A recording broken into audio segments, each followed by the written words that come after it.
There's a country in South America that most people forget exists. Tucked between Venezuela, Brazil, and Suriname, it's so overlooked that travelers often confuse it with Ghana in Africa. For decades, arriving in Guyana meant landing at what felt like a relic from another era. The airport was small, cramped, and painfully slow. Passengers would step off planes into sticky heat, shuffle through outdated terminals, and wonder if they'd somehow traveled backward in time. But something extraordinary is happening right now. Something that's about to change everything we thought we knew about this forgotten corner of the world. Guyana is spending hundreds of millions of dollars, not on one airport, but on a complete aviation revolution that's turning heads across the entire Caribbean and beyond. And here's what makes this story truly fascinating. This isn't just about fixing old runways or adding a few gates. This is about a country that discovered something beneath its soil, something so valuable that it's literally reshaping the nation's future at a speed that seems almost impossible. The question everyone's asking is simple. How does one of South America's smallest countries suddenly have the resources to outbuild, outspend, and outpace islands and nations that have been tourism and business hubs for generations? Let me take you back to 2015. Guyana was one of the poorest countries in South America. Its economy relied heavily on sugar, rice, and gold mining. The population hovered around 750,000 people. Brain drain was real. Young Guyanese were leaving for opportunities abroad. The airport, Cheddi Jagan International Airport, reflected this reality perfectly. It was functional barely, but it wasn't somewhere you'd want to spend any extra time. International airlines avoided direct routes. Connections were inconvenient, and if you asked any frequent traveler about Guyana, they'd probably tell you the airport experience alone was enough reason to skip the country entirely. Then came the discovery. In 2015, ExxonMobil announced they'd found oil off Guyana's coast. Not a little oil, massive reserves. We're talking billions of barrels. Suddenly, this quiet, overlooked nation was sitting on one of the largest oil discoveries of the 21st century. By 2019, production began. By 2023, Guyana had transformed into the fastest-growing economy on the planet. Growth rates that made economists do double takes. 38% in one year, 62% in another. These aren't numbers you see outside of economic miracles or complete fantasy. And here's where the airport story gets really interesting. Oil money is one thing, but what Guyana's government decided to do with that money reveals something deeper about their strategy. They didn't just pocket the cash or let it disappear into bureaucracy. They looked at their infrastructure and realized something critical. If you want to become a serious player on the world stage, if you want investors, executives, tourists, and cargo flowing in and out of your country, you need world-class airports. Not decent ones, not functional ones. World-class ones that rival what you'd find in Dubai, Singapore, or major European hubs. So they made a decision that seemed almost reckless to outside observers. They committed hundreds of millions to completely overhaul their aviation infrastructure. And they didn't stop at the main international airport. They went after regional airports, remote airstrips, and even border facilities that most countries would ignore. The scale is staggering when you really break it down. Let's start with Cheddi Jagan International Airport, the main gateway about 41 kilometers south of Georgetown, the capital.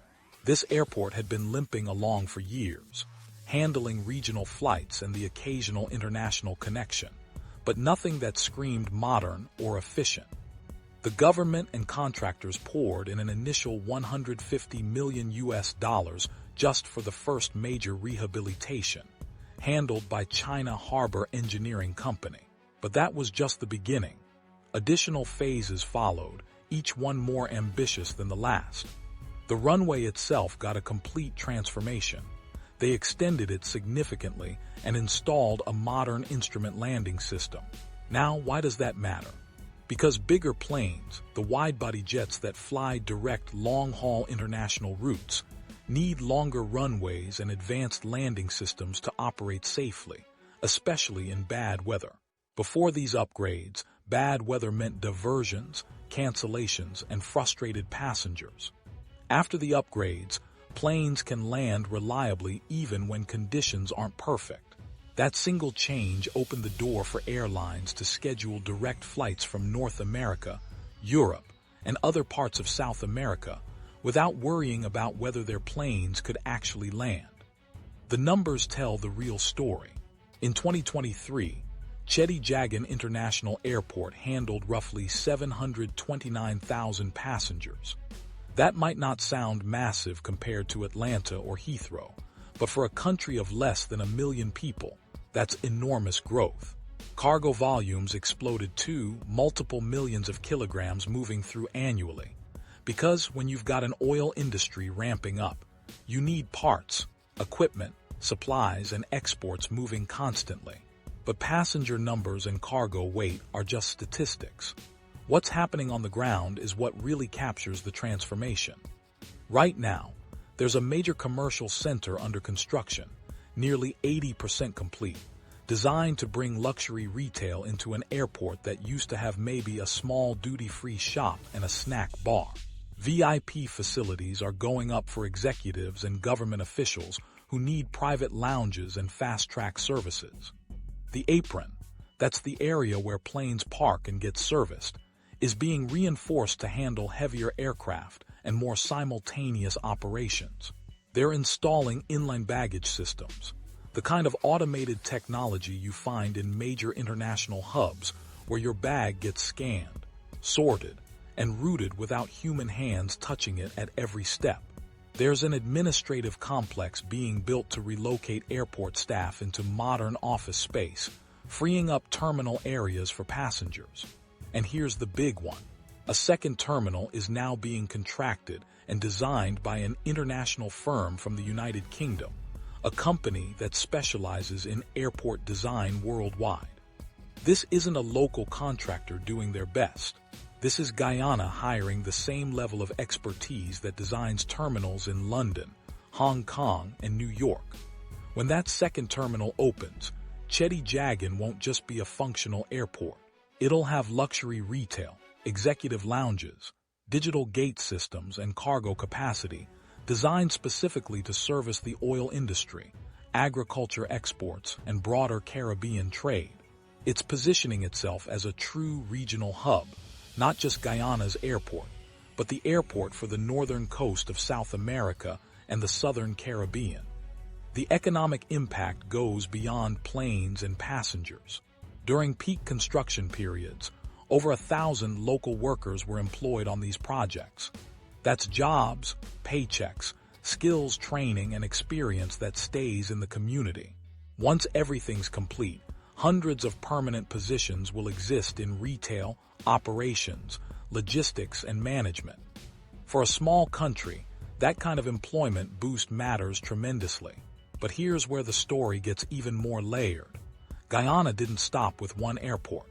They realized that if you're going to become a regional player, you need multiple entry points, each serving a different purpose. Enter Eugene F. Korea Airport, known locally as Ogle. This airport sits much closer to Georgetown, practically within the city compared to Cheddi Jagan's distance. For years, Ogle was a neat little airstrip handling regional turboprops, small jets, and private flights. It was convenient for locals and regional business travelers, but nothing spectacular. Now, Guyana is transforming Ogle into something completely different, a regional engine and a private jet hub. Think about what that means strategically. Cheddi Jagan handles the massive international flights, the wide bodies, the commercial airlines, the heavy cargo. Ogle focuses on speed, convenience, and exclusivity. It already processes hundreds of flights daily, but the upgrades underway are designed to multiply that capacity while adding serious luxury and efficiency. They've added a modern helicopter taxiway because when oil executives and high-net-worth investors fly in, they often want helicopter transfers to offshore platforms or remote project sites. A brand new fire and rescue station went up with full facilities, showing that safety isn't an afterthought. Runway strengthening and terminal improvements are planned to welcome larger regional jets and more international short-haul routes. But the real focus, the strategic play that shows how clever this planning is, centers on private and executive travel. New hangars are going up. Maintenance facilities for private jets are being planned. Executive lounges with meeting rooms, customs clearance in minutes, and direct access to the city. Picture this. A CEO lands in their private jet at Ogle, clears customs while still in the lounge, takes a 10-minute drive into Georgetown for meetings, and flies out the same afternoon. No long drives to a distant airport. No waiting in commercial terminal lines. Just pure efficiency. This takes pressure off Cheddi Jagan for business traffic and positions Ogle as the quick connection airport for anyone moving between the Caribbean islands and northern South America. It's the kind of infrastructure that countries with 10 times Guyana's population would struggle to build, and Guyana is doing it simultaneously with everything else. Now let's talk about something most people would never even think about: Lethem. This town sits right on the border with Brazil, and for most of Guyana's history, it was remote, hard to reach, and economically isolated despite being a border crossing. The government looked at Lethem and saw something nobody else did: a gateway. They invested heavily, hundreds of millions of dollars, to completely rehabilitate and extend the runway at Lethem Aerodrome. This wasn't just repaving. This was transforming a small strip that could barely handle light aircraft into a runway capable of receiving larger planes with heavy cargo capacity. That runway is now complete and operational. But here's the thing. The runway is just phase 1. The next phase involves building a proper terminal with full international services. Customs, immigration, passenger facilities, cargo handling, and connections that turn Lethem into a genuine international hub rather than just a border airstrip. If, or more likely when that happens, Lethem becomes something extraordinary. A trade corridor between Guyana and Brazil, one of South America's largest economies. A hub for ecotourism, because the interior regions of Guyana are pristine, largely untouched rainforests that adventurous travelers dream about. And a staging point for mining and oil support operations that need to move people and equipment into Guyana's interior quickly and efficiently. For businesses looking at Guyana, that Lethem runway represents a line on a map that changes logistics completely. Suddenly, you're not limited to coastal access. You can move heavy machinery, supplies, and personnel deep into the interior without relying solely on rough roads or river transport. And if you think that's where the airport story ends, you'd be wrong. Because Guyana went even further. They looked at dozens of smaller airstrips scattered across the interior regions, places with names like Region 1, Region 7, Region 8, and Region 9, areas most outsiders have never heard of, and they allocated multi-billion Guyanese dollar budgets to rehabilitate them. These upgrades are quieter. They don't make international headlines. But for Guyana's economy and the people living in remote areas, they're absolutely massive. Better airstrips mean medical evacuation helicopters can respond faster when someone in a remote village has an emergency. Supply chains reach deeper into the forest, supporting mining camps and indigenous communities. Ecologes, the kind of sustainable tourism operations that attract high-spending international visitors, become viable because guests can actually reach them reliably. That creates a ripple effect. New local hotels, river lodges, tour operations, guide services, jobs in areas where employment options were historically almost non-existent. It's not an overnight transformation, but it's steady, sustainable growth that builds from the infrastructure up. So let's step back and look at what's really happening here. Guyana found oil, yes, but plenty of countries find natural resources and squander the opportunity. What makes Guyana's story different is the strategic vision behind how they're deploying that oil wealth. They're not just building airports to build airports. They're constructing a multi-layered aviation network where each piece serves a specific purpose. Cheddi Jagan becomes the international gateway, the first impression, the hub that says Guyana is open for serious business. Ogle becomes the executive and regional connector, the convenience play that attracts private capital and high-value business traffic. Lethem becomes the Brazil gateway and interior access point, opening trade routes and ecotourism that were previously impractical. And the interior airstrips become the economic arteries that bring development, healthcare, and opportunity to communities that were historically isolated. The Caribbean can't compete with this because most Caribbean nations built their aviation infrastructure decades ago around tourism. They optimized for cruise ship passengers taking short flights between islands. They focused on beach resorts and vacation packages. That model worked for a long time, but it's also limiting. Guyana is building for a completely different future. They're building for oil executives who need reliability and speed, for cargo operations that move millions of kilograms of equipment and exports, for international investors who want seamless connectivity, for tourists who want authentic adventure, not another beach resort.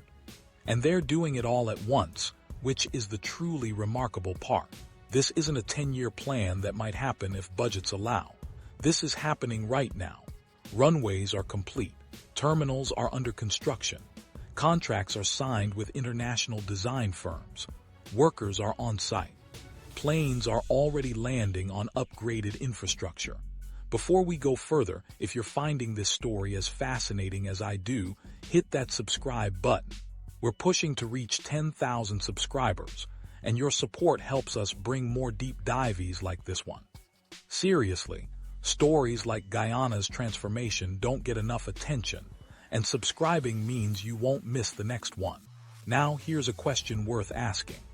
Can this actually work long-term, or is Guyana building infrastructure that'll sit empty if oil prices drop or production slows? It's a fair concern, but the strategy seems more thoughtful than that.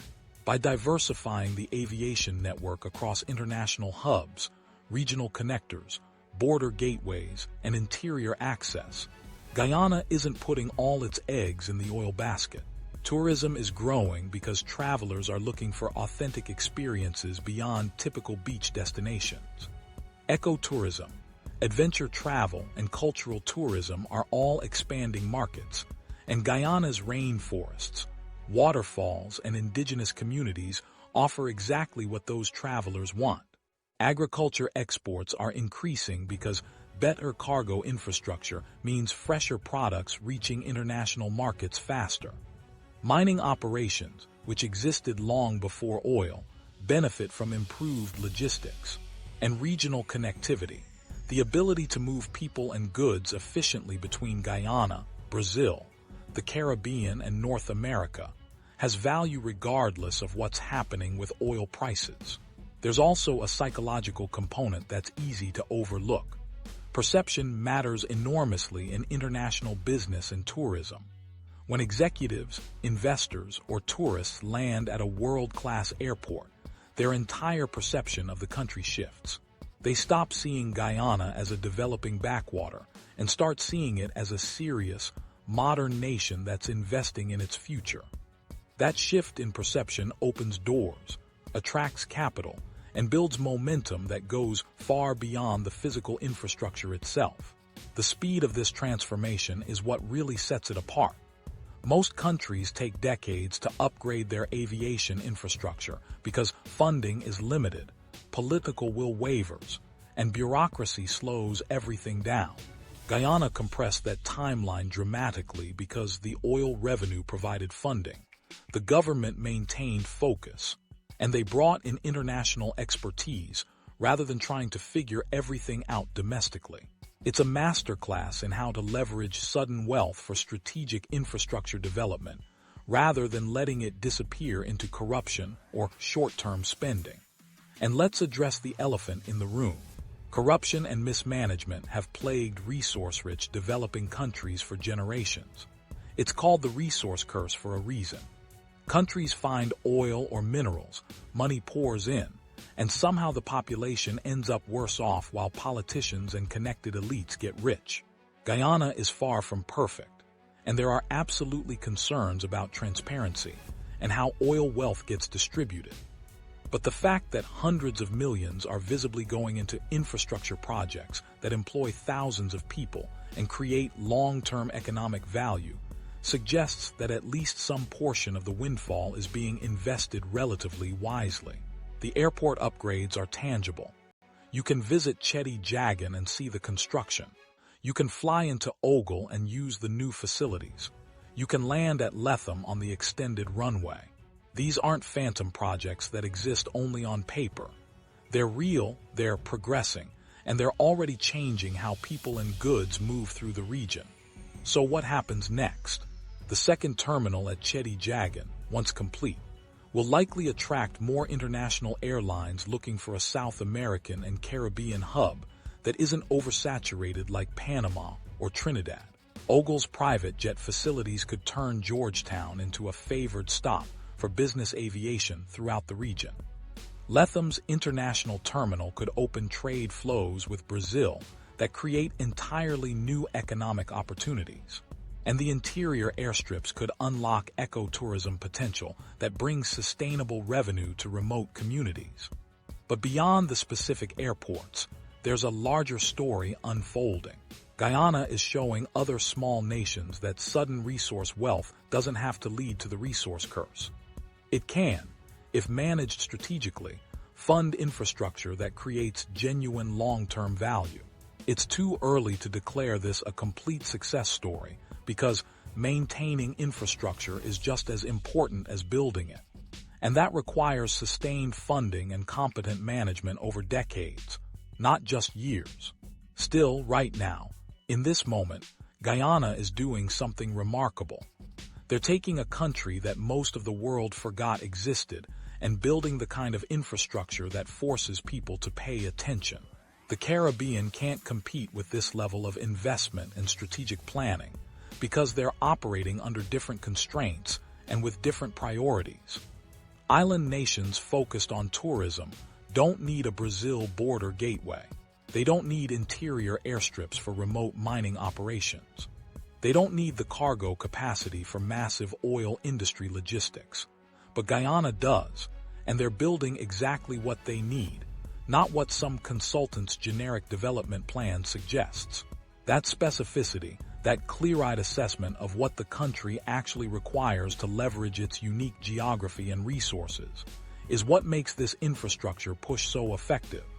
Here's something to think about. 10 years ago, if you asked someone to name a country investing hundreds of millions in airport infrastructure, you'd hear about China, the UAE, maybe Singapore or major European nations. You wouldn't hear about Guyana. 5 years from now, when these projects are complete and operational, Guyana might be the case study that other small resource-rich nations look at when planning their own infrastructure investments. The transformation from outdated and forgettable to modern and strategic happened fast, almost shockingly fast, but that speed might be precisely what was needed. Long, drawn-out infrastructure projects lose momentum, face budget overruns, and often get scaled back or abandoned. Guyana's approach, aggressive timelines, significant upfront investment, international expertise, seems designed to avoid those pitfalls by creating momentum that's hard to stop. Will it work perfectly? Probably not. No massive infrastructure project does. There will be delays, cost overruns, and elements that don't perform as expected. But the core vision, turning Guyana into a regional aviation hub with multiple specialized facilities serving different markets, that vision is sound. And more importantly, it's actually happening. So the next time you hear someone mention Guyana, don't think of it as that small country nobody remembers. Think of it as the nation that found oil and decided to build a future rather than just spend a windfall. Think of it as the place where airports went from embarrassing to world-class in less than a decade. Think of it as the Caribbean's unexpected competitor, the country that nobody saw coming but everyone will be watching. Have you ever been to Guyana, Or is this transformation making you consider visiting? Drop a comment below and let us know what you think about this airport revolution. And if you found this deep dive valuable, share it with someone who loves stories about countries making bold moves. This is exactly the kind of under-the-radar transformation that deserves attention, and your engagement helps make that happen. Thanks for watching, and I'll see you in the next one.